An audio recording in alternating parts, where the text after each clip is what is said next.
Bible సమయం గంభీర సమయం వచన పరంపర ధ్యానాంశ సమయం బైబిల్ సమయం గంభీర సమయం దైవ సన్నిధికి అనుబంధ సమయం బైబిల్ సమయం బైబిల్ సమయం బైబిల్ సమయం బైబిల్ సమయం. ఈరోజు ఈ కార్యక్రమాన్ని స్పాన్సర్ చేసిన వారు sister Mary Martha from Hubli Christian fellowship, Karnataka. ఈరోజు కార్యక్రమాన్ని చూచి అనేకులు రక్షింపబడతారు, బాధలలో ఉన్నవారు ఆదరించబడతారు. దానికి కారణం మీరే. కాబట్టి ప్రభు మిమ్మలను నిండారుగా దీవించును.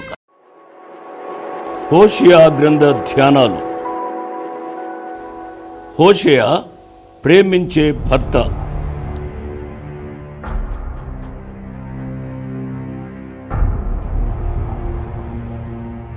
గోమెరు అపనమ్మకస్తురాలైన భార్య.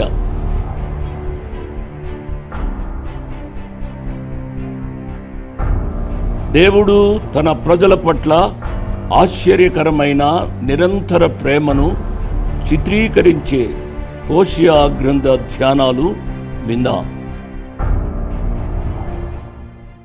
Good evening. Praise the lord. దేవుని నామానికి స్తోత్రం. ఎలా ఉన్నారమ్మా? ఎలా ఉన్నారు బాబు? సకాలానికి వచ్చిన మీ అందరికీ నా ప్రత్యేక ధన్యవాదాలు.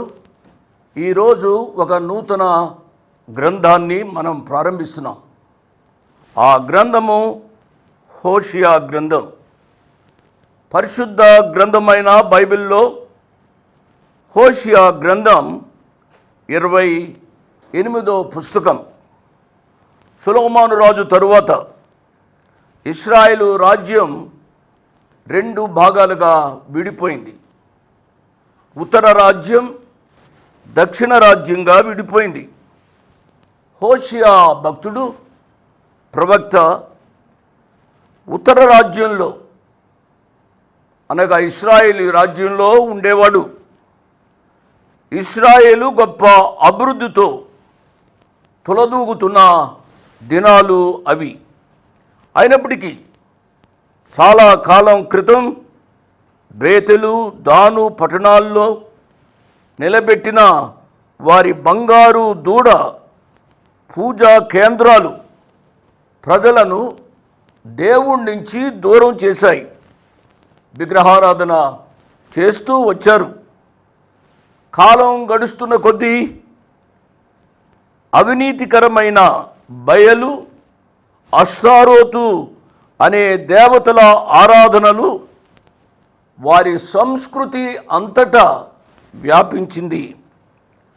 దీన్ని మనం చదవాలి, గ్రహించాలి అని అంటే రాజులు 2వ గ్రంథం 12వ అధ్యాయము 28వ వచనము నుంచి 32వ వచనం వరకు చదవాలి.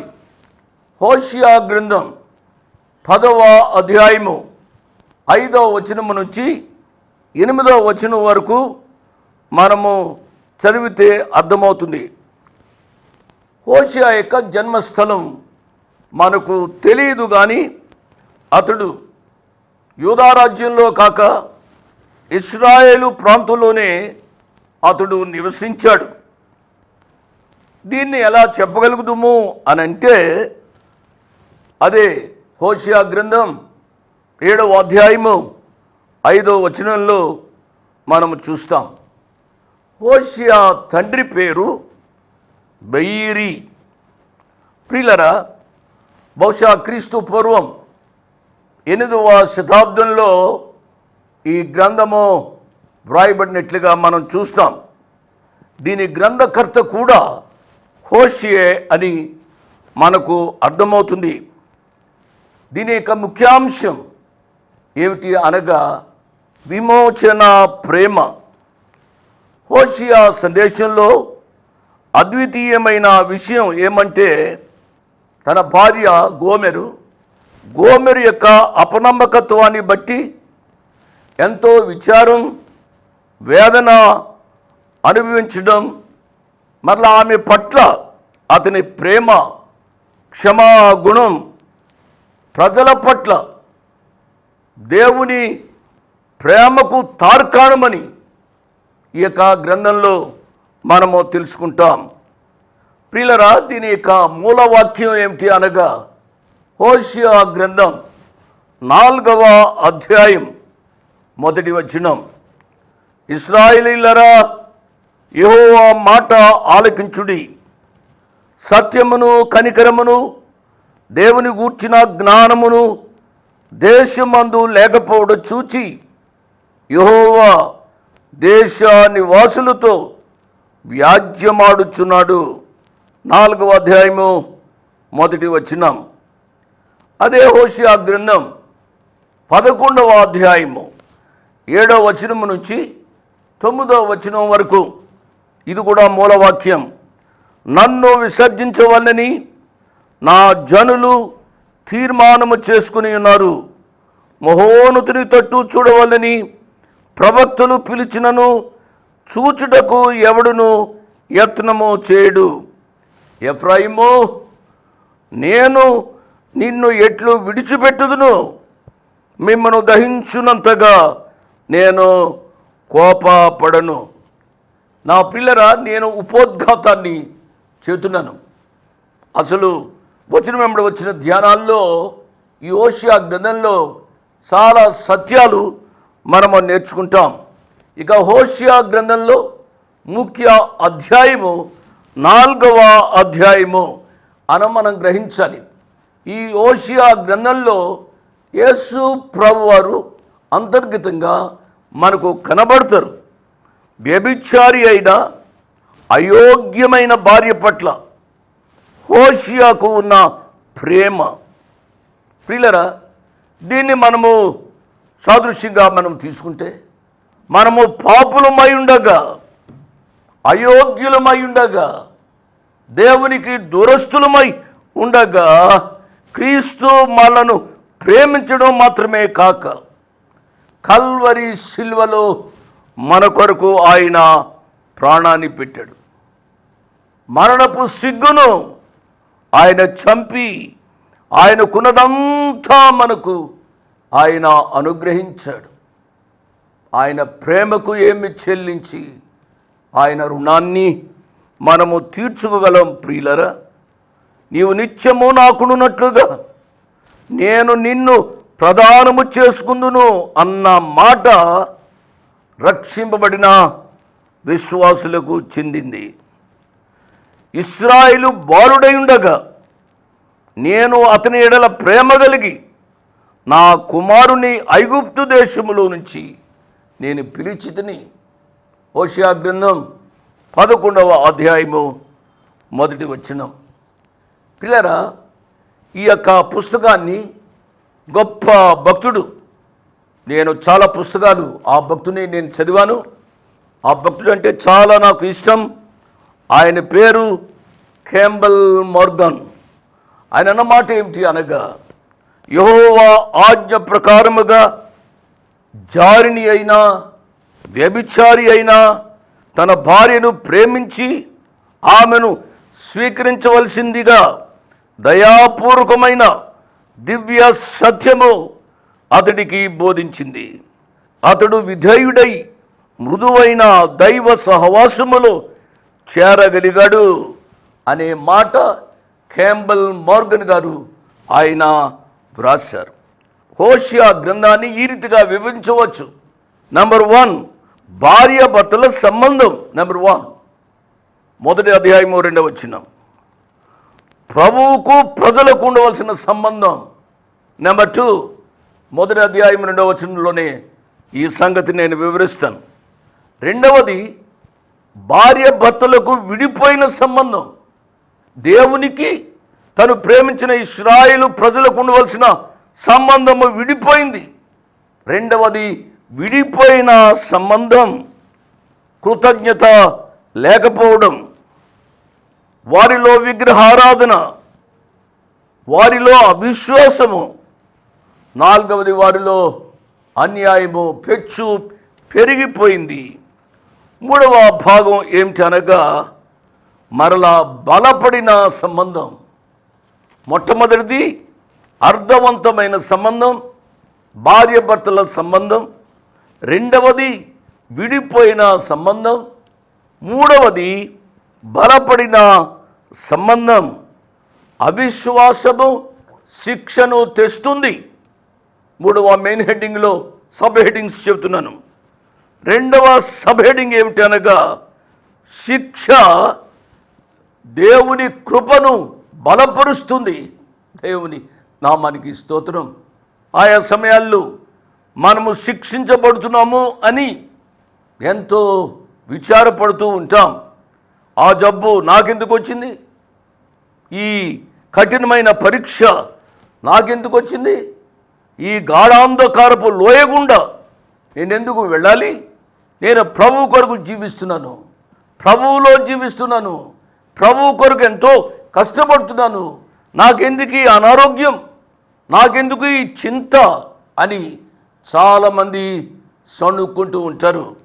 నా ప్రియ బిడ్డలారా, దేవుని శిక్షను తృణీకరించవద్దు. శిక్ష దేవుని కృపను బయలుపరుస్తుంది అనే సత్యాన్ని మనం అర్థం చేసుకుంటాం ఈ ధ్యానాల్లో.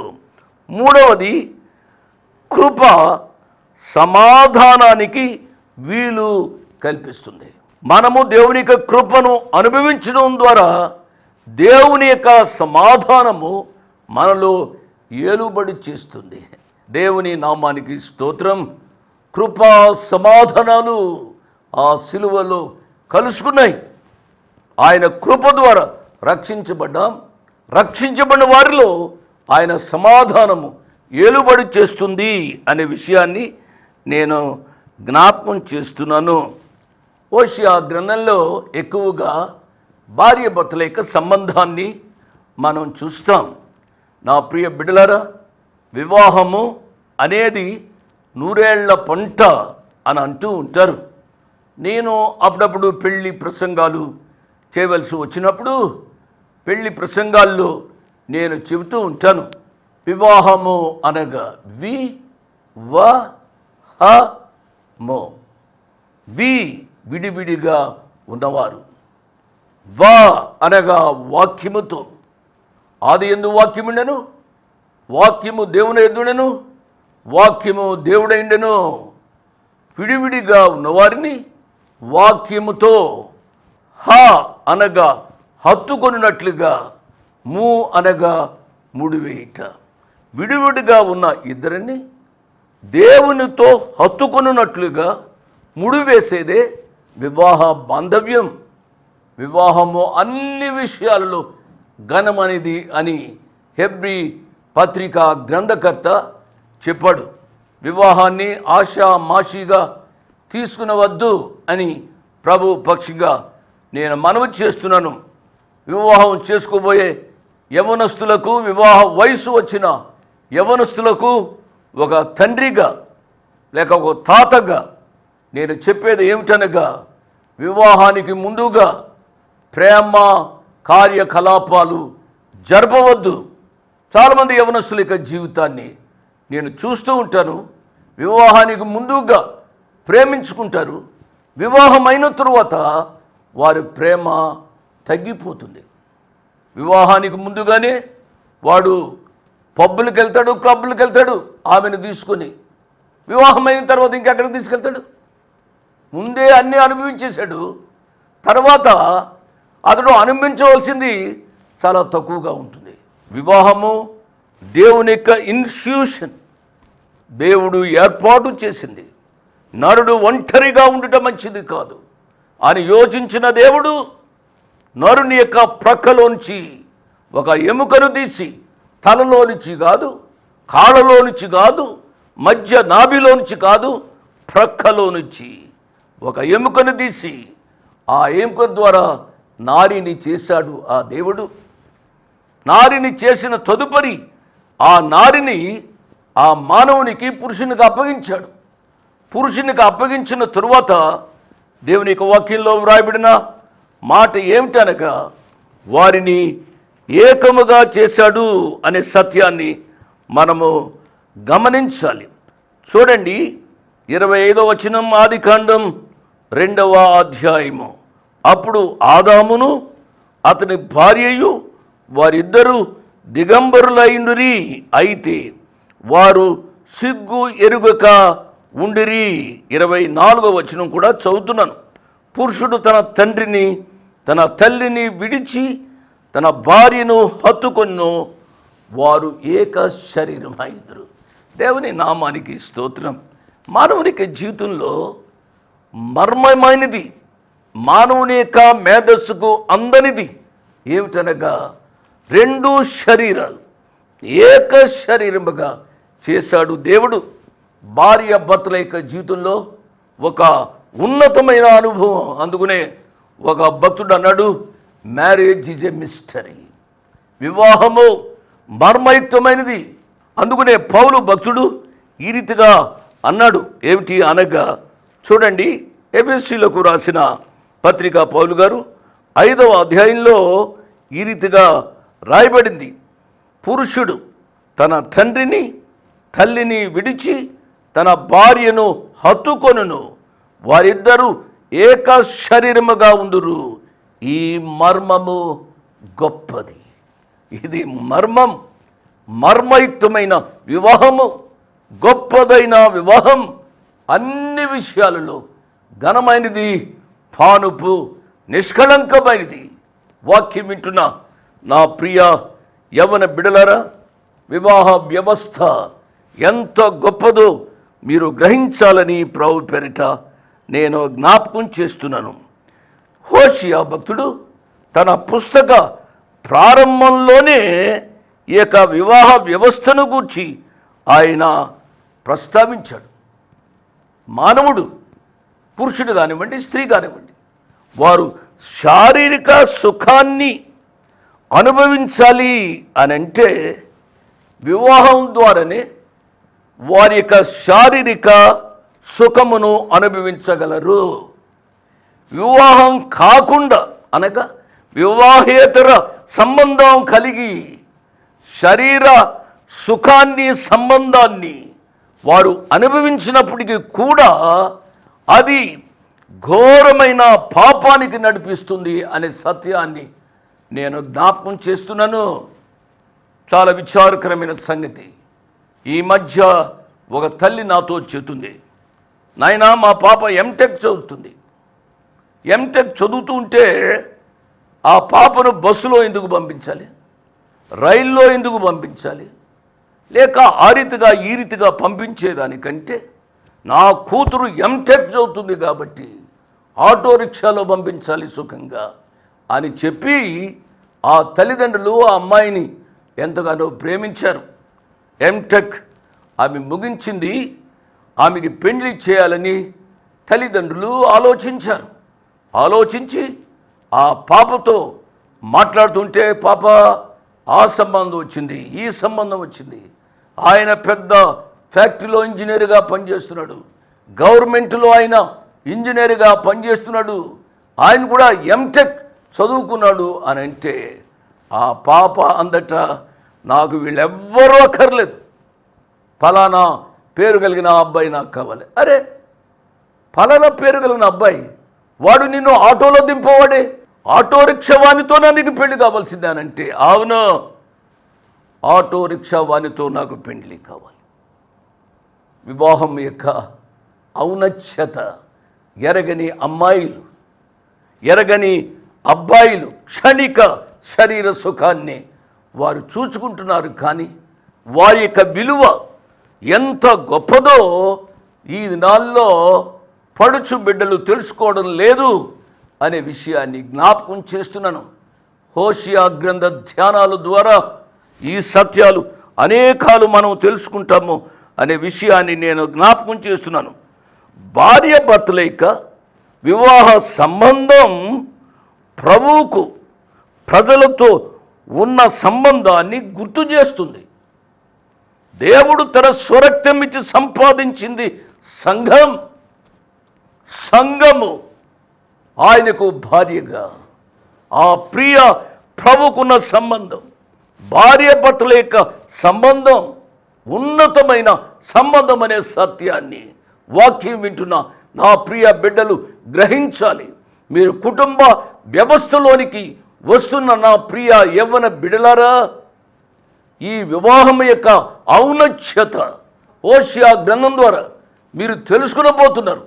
కాబట్టి హోషేయ గ్రంథ ధ్యానాలు వేటిని మిస్ చేసుకోవద్దు అని ప్రభు పేరిట నేను జ్ఞాపకం చేస్తున్నాను. దేవుడు వాగ్దానపూర్వకమైన ప్రేమ ద్వారా ప్రజలతో కలిసి ఉంటాడు. పాత నిబంధన గ్రంథంలో దేవునికి ఇశ్రాయేలు ప్రజలకు మధ్య ఉన్న సంబంధం వివాహంతో పోల్చబడింది. అందుకనే యెషయా భక్తుడు ఈ రీతిగా అన్నాడు, నిన్ను సృష్టించిన వాడు నీకు భర్త అయి ఉన్నాడు. ఏనారా? యెషయా గ్రంథం 54వ అధ్యాయము 5వ వచనంలో. అది పాత నిబంధన గ్రంథం. క్రొత్త నిబంధన గ్రంథంలో పౌలు గారు దేవునికి మానవునికి ఉన్న వివాహ సాదృశ్యాన్ని మరి ఎక్కువగా విశదీకరించాడు. అదే ఎఫెసీయులకు రాసిన పత్రిక 5వ అధ్యాయము 22వ వచనం నుంచి మనం చదువుతాం. ప్రతి వివాహంలో 3 వాక్య భాగాలు చదువుతారు. ఆది కాండం 2వ అధ్యాయం, యోహాను సువార్త 2వ అధ్యాయం, పత్రిక పాఠ్యభాగముగా ఎఫెసీయులకు రాసిన పత్రిక 5వ అధ్యాయం 22వ వచనం నుంచి.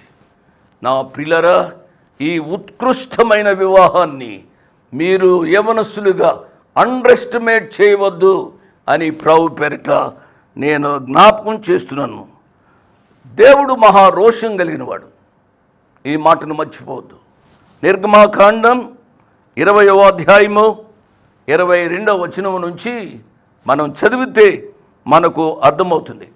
ప్రజలను ఎంతగా ఆ ప్రియ దేవుడు ప్రేమించాడు అని అంటే, వారు ఆ ప్రజలు ఆయన్ను వదలి మరొకరి వైపు తిరిగితే భరించలేనంత గాఢంగా ఆయన ప్రేమించాడు.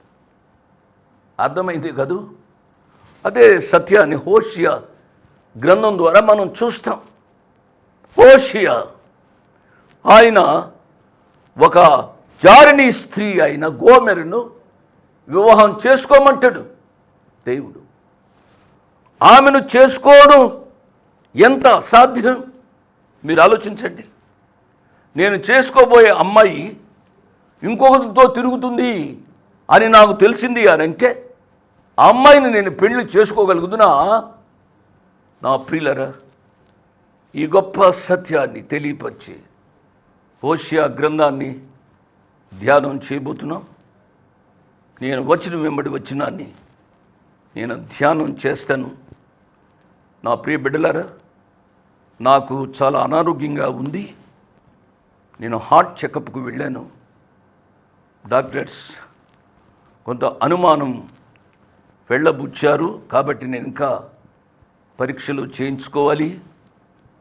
కానీ వాక్యం పట్లున్న ప్రేమ, హోషేయ గ్రంథాన్ని ధ్యానం చేస్తాను అని చెప్పాను. కాబట్టి నా వాగ్దానం మేరకు సోమవారం స్టూడియోకి వచ్చి చాలా తక్కువ సమయంలో ఈ యొక్క మాటలు చెప్పగలిగాను.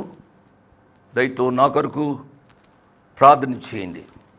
ఎట్ ది సేమ్ టైం ఈ పరిచర్య భారాన్ని చూసుకోవాలి. కాబట్టి విజయవాడ ప్రాంతంలో, జగయ్యపేట ఆ ప్రాంతంలో యేసు అనుచరుల పరిచర్యతో కలిసి పనిచేయడానికి ఒక యవనస్తుడు కావాలి. ఆ యవనస్తునికి మోటార్ సైకిల్ కానీ, 2 వీలర్ కానీ, ఏదైనా చిన్నదైనా పెద్దదైనా ఉంటే మంచిది. ఈ విషయాన్ని మీరు ప్రార్థించండి. పరిచర్యకు ఇంతవరకు సహాయపడుతున్న బిడ్డలందరి కొరకై మేము యేసు అనుచరులంగా ప్రార్థిస్తున్నాం. నా కొరకు ప్రార్థన చేయండి. మీ యొక్క సహాయ సహకారాలను కోరుకుంటూ ఈ మినిస్ట్రీ ఏమాత్రము ఆగకుండా సాగునట్లుగా మీరు ప్రార్థించాలని సహాయపడాలని మనవి చేస్తూ ముగిస్తున్నాను. దేవుడు మిమ్మల్ని నిండారుగా దీవించునుగాక. ఆమేన్. ప్రార్థన నేర్పుమయా పరమ తండ్రి నీ ప్రార్థనను, ప్రార్థన నేర్పుమయా పరమ తండ్రి నీ ప్రార్థనను, ప్రార్థన నేర్పుమయా.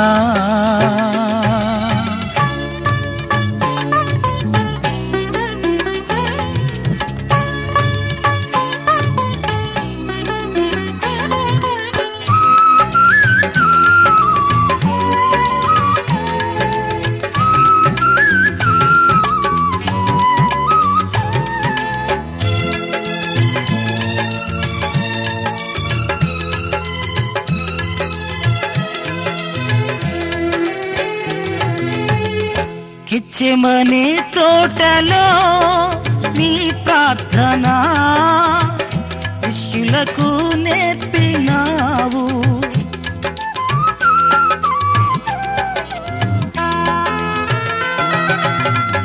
గెత్సేమనే తోటలో నీ ప్రార్థన శిష్యులకు నేర్పినావు.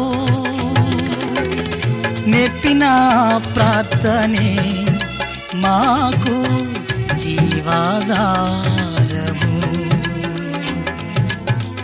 నేర్పిన ప్రార్థనే మాకు జీవాధారము. ప్రార్థన నేర్పుమయా పరమ తండ్రి నీ ప్రార్థనను, ప్రార్థన నేర్పుమయా.